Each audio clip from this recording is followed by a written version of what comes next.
This show is brought to you by Safety FM.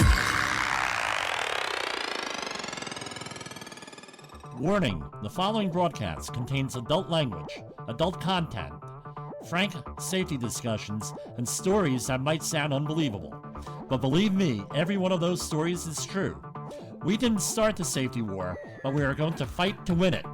For our families, for our communities, for our workplaces, and for our lives.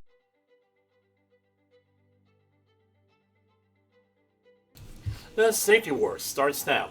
Welcome to the September 1st, 2022 edition of Safety Wars. We're talking about Disaster Preparation Month, 2022.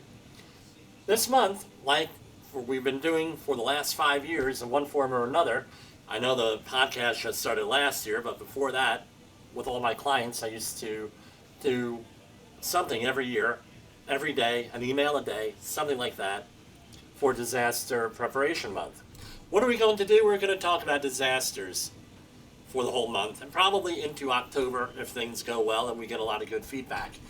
I'm going to start out by saying this. If you have any questions, if you have any suggestions, if you would like to have topics talked about and discussed on disasters, contact me via social media, whatever platform you're listening on.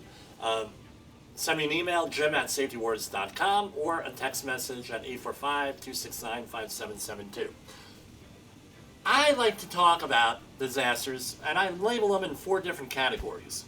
The first category, and by the way, no one else does this as far as I know, but it's easier for me to discuss and it's easier for you to understand. Number 1, there are 4 different types of disasters. Number 1. 0 to 24 hours. Those are your short-term disasters. Maybe you lost power for the night. Maybe you had a fire in your workplace, fire in your home. Things are back to normal. There was a first aid case. Maybe you had to go to the hospital. Maybe there was a car accident, whatever. That's one type of disaster, 0 to 24. That's managed a lot different than category number 2, which is 24 to 72 or 96 hours, somewhere in that range.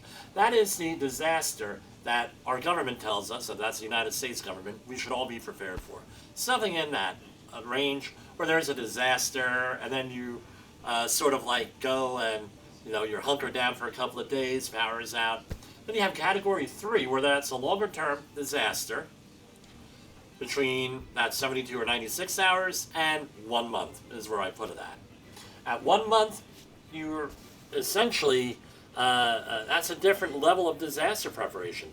You have to be able to have water, food, resources, whatever you need for 30 days. That's probably where most disaster preparation ends, is at 30 days. People are of limited means. And when I say limited means, not necessarily, not only financial, but what if you're living in a New York City apartment or an LA apartment, 600 square foot? You're not going to have 30 days worth of disaster supplies in that apartment so easy. I'm not saying it's impossible, but it ain't going to be so easy. And then you have the category 4, where we all experience a category 4 disaster. And what was that? That was the lockdowns. You're also talking about primitive living.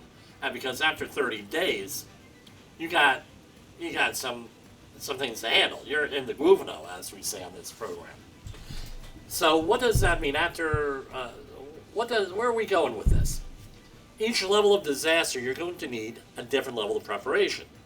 Category 1, the real short term. Okay, you have a first aid kit, you have fire extinguishers, maybe you have a fallback location where you could go and, it's pretty short term, it's going to impact you. Same thing with category 2, right? Once you get into category 3, you have to do a lot of preparation, and then you get back to the primitive living / lockdowns. So before we go on any further, what are we talking about as far as disasters? First thing you have to do is define what a disaster is. It's real simple. Disaster could be almost anything. I ask this all the time when I do disaster response worker training. Disaster could be anything. It could be a financial disaster. It could be a food disaster. It could be a water disaster. It could be a weather event. It could be a man-made disaster. It could be a nuclear event from either a nuclear weapon, a dirty bomb, a nuclear accident of some sort. It could be a medical. It could be, for you, if you have a chronic illness, you've been diagnosed with a chronic illness, you've been diagnosed with or a family member also, you've been diagnosed with a life-altering situation. It could be losing your job. It could be many different things that you could have a disaster with, and they all require preparation. But the thing is this, the people start running, for disaster preparation stuff real quick. They hoard it. So for example, Superstorm Sandy, we're at I believe it's the 10th anniversary now for Superstorm Sandy in the Northeast. People were not prepared. They never thought something like this would happen like this. And guess what? You couldn't get all different types of supplies. Last year, Hurricane Ida impacted my family with our basement being flooded, and it took a long time for us to recover. In some ways, we still have not recovered because I still have a shed load of stuff that I have to go through. My wife gave me an ultimatum, Mrs. Safety Wars, and she said, hey, I want my garage back, Jimmy. So I had to get everything in there recently. That was fairly recently. We had to load back up and get things going again. So it takes a long time to recover. Today on the news, there was a story where somebody that still has not had any type of recovery meaningful from Hurricane Ida because they met their capacity of what they can handle. They had all different situations going on. So it's important for you to go out there to assess what kind of disaster you could have. You analyze, hey, what am I going to do about it? And 3, we're going to prepare. And then we're going to review it with a small group of people, and maybe in my family, maybe a couple of neighbors. And I think we did a couple weeks ago a story on quarantining information on emergency response for your family, and it could be for your facility also. So we're looking forward to talking about disaster preparation for the month of September.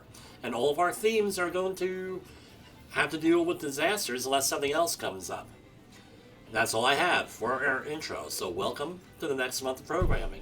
For Safety Wars, this is Jim Polzel.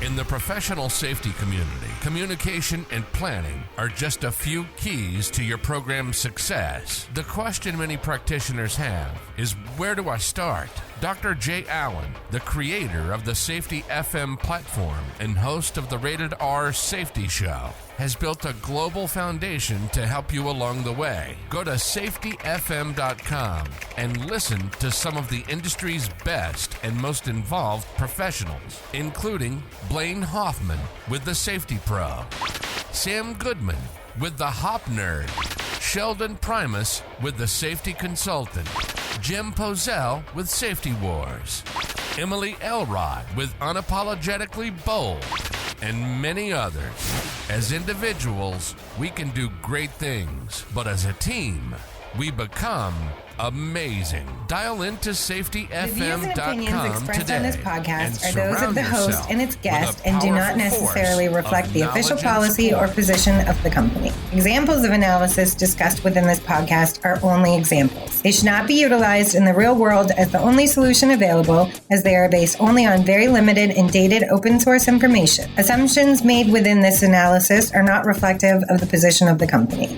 No part of this podcast may be reproduced, stored in a retrieval system, or transmitted in any form or by any means, mechanical, electronic, recording, or otherwise, without prior written permission of the creator of the podcast, Jay Allen.